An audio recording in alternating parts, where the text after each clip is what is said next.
Assalamualaikum warahmatullahi wabarakatuh. Perkenalkan, saya Dia Ratnasari, salah satu dosen program studi Diploma 3 Farmasi, Fakultas Kesehatan Universitas Muhammadiyah Gresik. Pada kesempatan kali ini, saya akan menjelaskan salah satu deskripsi mata kuliah yang saya ampu, yaitu farmakognosi. Mata kuliah farmakognosi ini merupakan mata kuliah wajib prodi dengan bobot 3 SKS yang terdiri dari teori 1 SKS dan praktikum 2 SKS. Untuk menempuh mata kuliah farmakognosi ini, mahasiswa harus sudah mengikuti mata kuliah sebelumnya, yaitu botani farmasi. Mata kuliah ini diperuntukkan mahasiswa semester 3, Diploma 3 Farmasi Universitas Muhammadiyah Gresik. Mata kuliah ini mempelajari sumber bahan baku obat tradisional, proses produksi simplisia yang mengandung metabolit primer dan juga sekunder, serta melakukan evaluasi mutu simplisia, baik secara makroskopis maupun mikroskopis. Mata kuliah farmakognosi ini mendukung salah satu pekerjaan kefarmasian di industri obat tradisional. Capaian pembelajaran lulusan yang dibebankan pada mata kuliah ini meliputi aspek sikap, pengetahuan, keterampilan umum, dan juga keterampilan khusus. Aspek sikap yaitu menunjukkan sikap bertanggung jawab di bidang keahliannya secara mandiri. Aspek sikap yaitu menguasai pengetahuan farmasetika, farmakologi, farmakognosi, dan manajemen farmasi. Untuk keterampilan umum yaitu memecahkan masalah pekerjaan dengan sifat dan konteks sesuai bidang keahlian terapannya. Didasarkan pada pemikiran logis, inovatif, dilaksanakan dan bertanggung jawab atas hasilnya secara mandiri. Keterampilan khusus yaitu mampu mengumpulkan data, menganalisa dan merumuskan masalah, merencanakan, mendokumentasikan, dan menyajikan informasi. Kemampuan akhir yang diharapkan setelah mahasiswa mengikuti mata kuliah farmakognosi ini: 1. Mahasiswa mampu menjelaskan sumber bahan baku obat tradisional. 2. Mahasiswa mampu menjelaskan proses produksi simplisia. 3. Mahasiswa mampu menjelaskan simplisia mengandung metabolit primer dan juga sekunder. 4. Mahasiswa mampu melakukan evaluasi mutu simplisia. Materi pembelajaran pada mata kuliah farmakognosi ini meliputi 1. Pengenalan farmakognosi. 2. Sumber bahan baku obat tradisional. 3. Proses produksi simplisia. 4.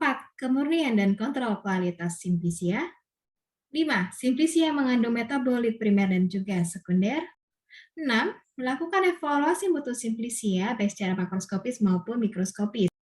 Sistem pembelajaran pada mata kuliah farmakognosi ini yaitu dengan cara blended learning, secara online dan juga offline, terutama di masa pandemi ini. Pembelajaran secara online meliputi sinkron dan juga asinkron. Sinkron dilakukan dengan cara tatap muka melalui Zoom meeting.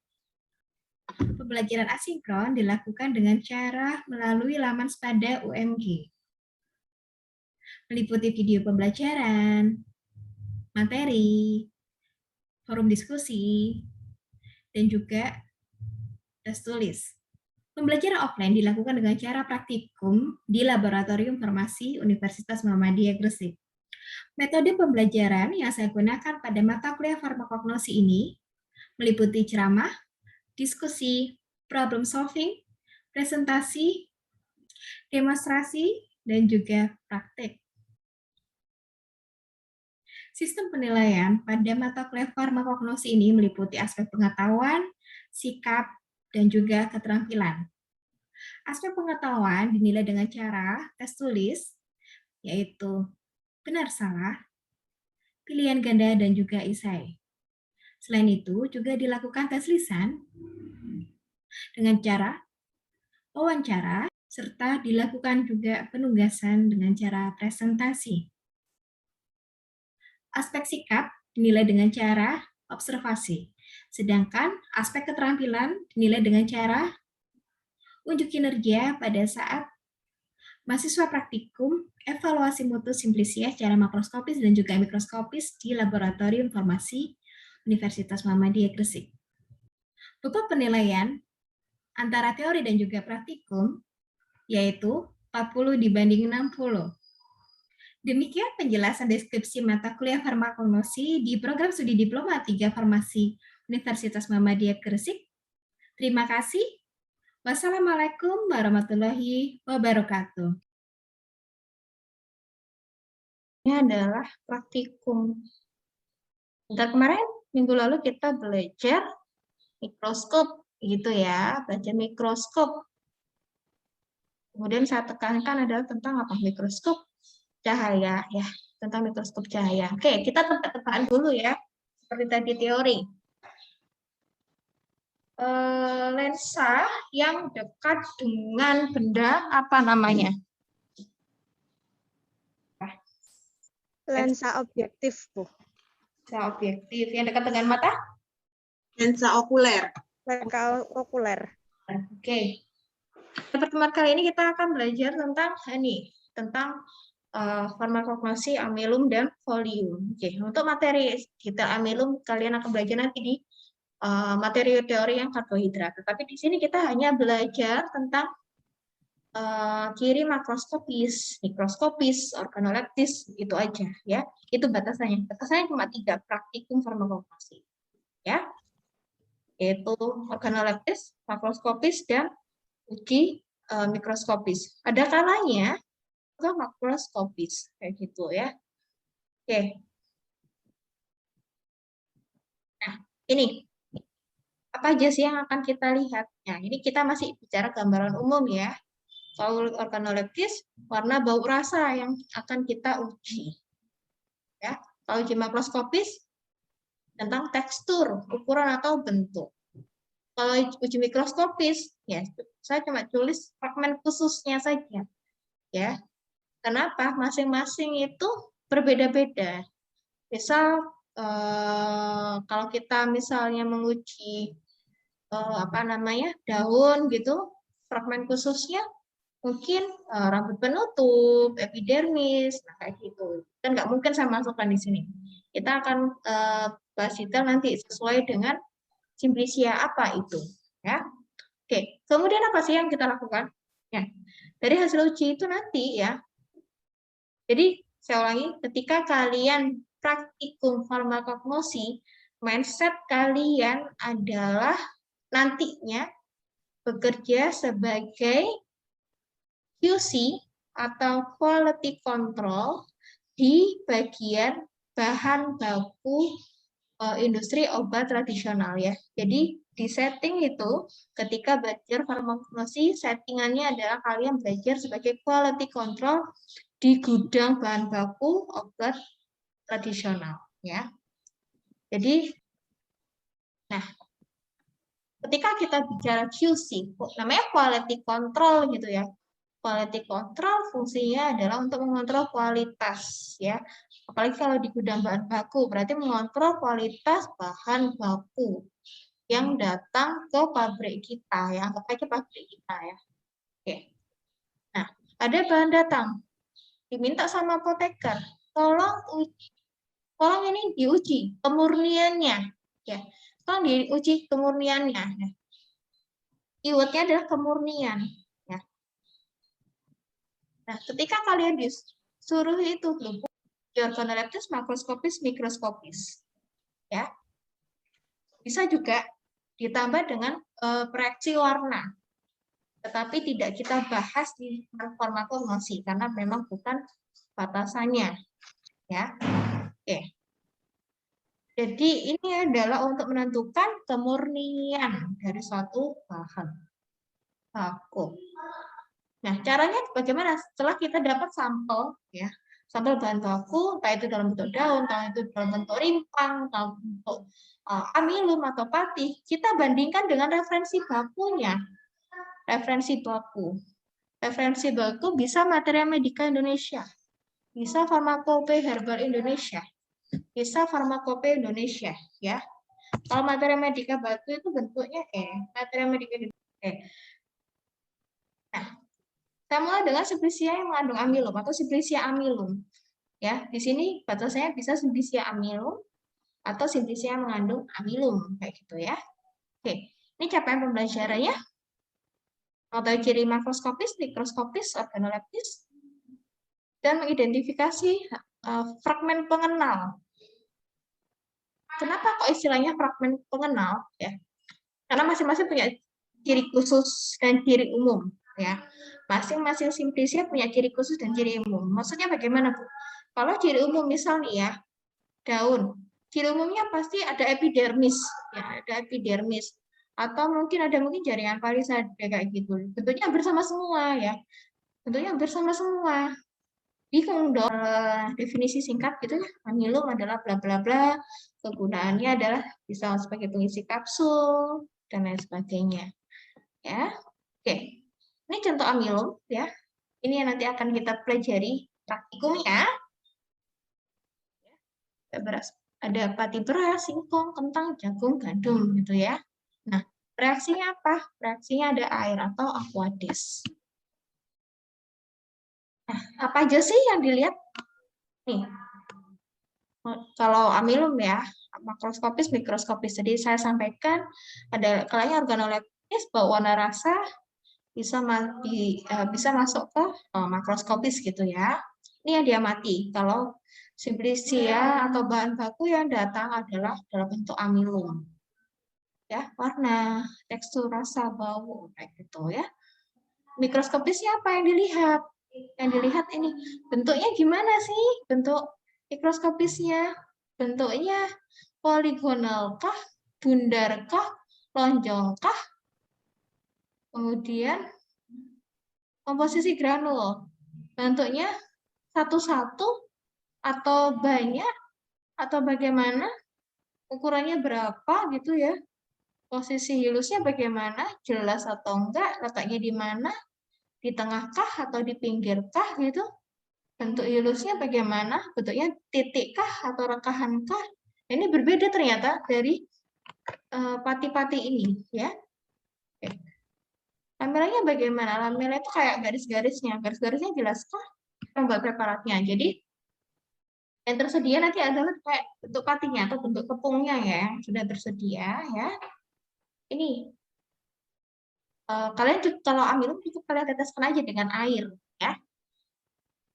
Kalian teteskan dengan air, kemudian kalian taruh dulu di objek gelas gitu, kemudian baru diletakkan di bawah mikroskop. Nah, ini matanya. Baunya bagaimana? Tidak berbau. Rasanya bagaimana? Hampir tidak terasa. Ini nih, ini ketika kita uji organoleptis gini. Kemudian kalian nanti coba searching di cari di farmakope. Bagaimana nih warna rasa dari labelnya ini pati beras ya, labelnya adalah pati beras dari nama tanamannya Oryza sativa.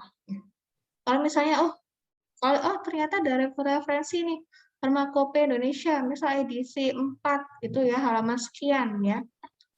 Oh sama ini, tulis referensi, baunya tidak berbau, warnanya putih, rasanya hampir tidak berasa.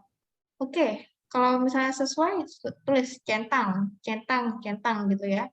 Atau sesuai.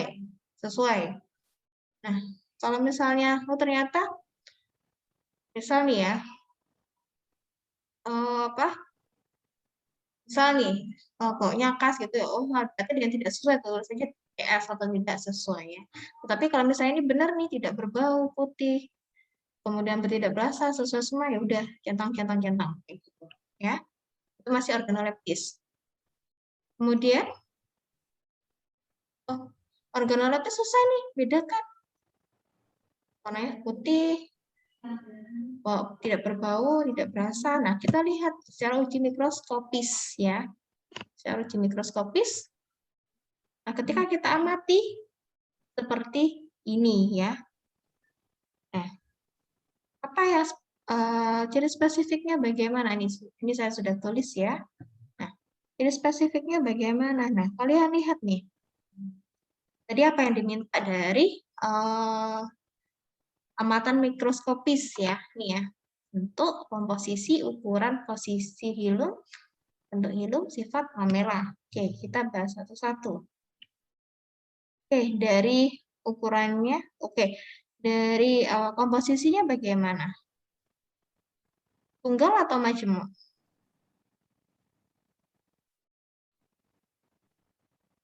Halo? Tunggal, Bu. Tunggal. Yang lain? Tunggal atau majemuk?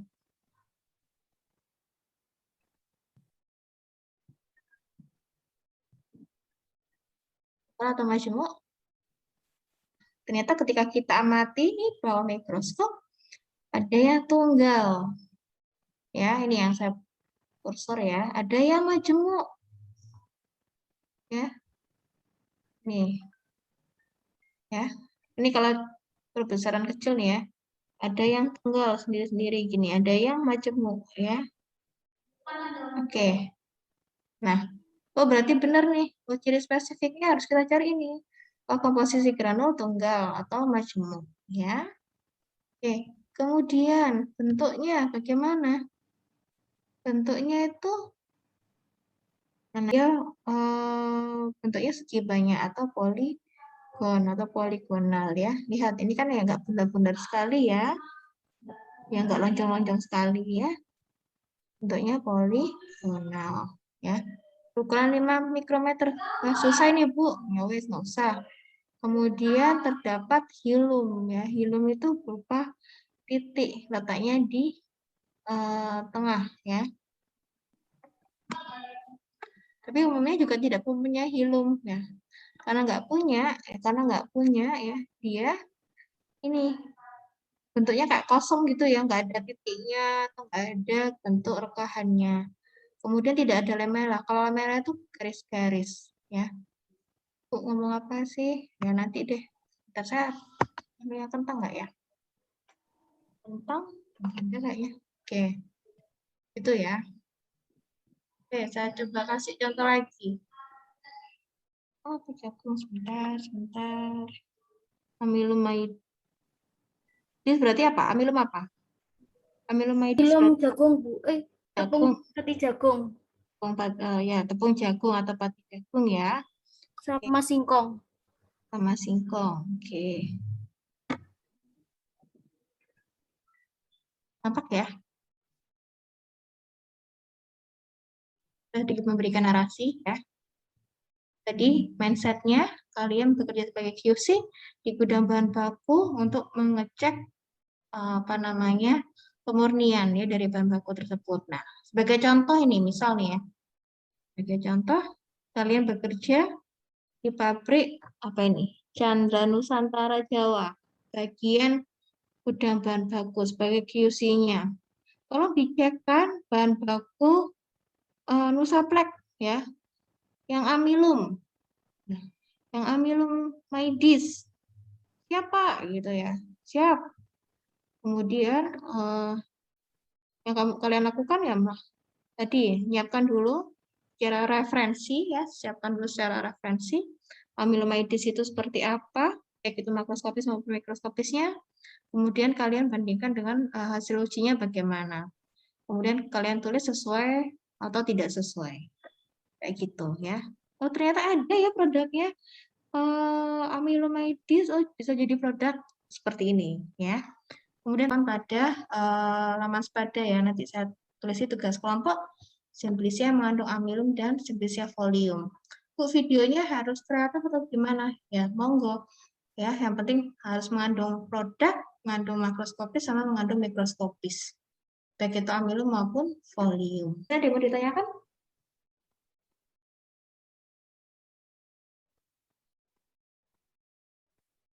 Ada yang mau ditanyakan? Apa saja yang akan dinilai? Yang dinilai yang pasti ketepatan waktu ya. Saya tulis juga. Sama cara baca ya. Nah, ya baik yang dinilai apa? Ketepatan waktu mengumpulkan ya 1 minggu berarti ya Senin minggu depan ya. Kemudian nanti kalian menyampaikan by lisan dan tulisan gitu ya videonya. Kalian harus mampu melafalkan, menuliskannya harus benar ya. Jadi misal di produk tadi ya ada ekstrak apa tanaman folium atau apa. Nah, kalian tampilkan mana yang ingin kalian analisis ya. Maksud saya misal folium gitu ya. Tadi kan Kayak saya contoh tadi yang contohnya decok itu kan banyak ya.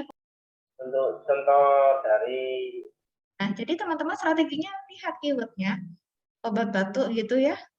Kemudian sama lihat gambarnya. Nah, kita pilih mana ini yang paling benar. Abri volume kah, CD volume kah, Guasoma volume kah, Blume volume kah, atau Melaleuca volume ya. Karena tadi kita belajar ya sudah tahu jawabannya, berarti ini obat batuk, kemudian gini, oh ini Abri volume kayak gitu. Kalau TTK kayak gitu ya. Tetapi karena kita karena tadi saya seperti ini untuk membangun narasi, membangun apa namanya alur berpikir teman-teman ya. Bisa diikuti. Kita coba. Bisa diikuti ya. Pak Ahmad, bisa diikuti maksud saya ya. Oke. Jadi yang ini untuk membangun cara berpikir. Yang ini untuk apa namanya? Ini untuk membangun alur berpikir praktikum gitu ya. Ini untuk membangun alur berpikir pengerjaan hukum. Cukup? Cukup, Bu. Cukup, Bu. Bisa diikuti ya narasinya. Bu, Insya mau Allah tanya. bisa. Ya, Videonya itu diupload di YouTube ya? sembarang mau upload YouTube, mau upload di Google Drive. Kalau di Sudah, Bu. Sudah cukup, Bu. Sudah cukup ya. Oke. Ditutup. Silakan on cam. Bentar, sebagai bukti perkuliahan hari ini. Saya cukupkan pertemuan hari ini. Saya mohon maaf bila ada kata yang salah. Semoga materi hari ini bermanfaat untuk pekerjaan keformasian teman-teman nanti setelah lulus. Saya akhiri. Wassalamualaikum warahmatullahi wabarakatuh. Waalaikumsalam warahmatullahi wabarakatuh. Terima kasih, Bu Dia. Jadi nanti teman-teman kita berlatih dulu bagaimana menggunakan mikroskop. Jadi nanti secara bergantian saya akan menilai teman-teman menggunakan mikroskopnya sudah benar atau belum. Nah, jadi silahkan teman-teman yang mendapatkan giliran pertama dicoba dulu mikroskopnya dengan cara diangkat dulu mikroskopnya dengan menggunakan tangan kiri. Oke, kemudian dipaskan cahayanya. Dipaskan cahayanya supaya cahayanya bisa mantul sampai terlihat di objek mikroskop.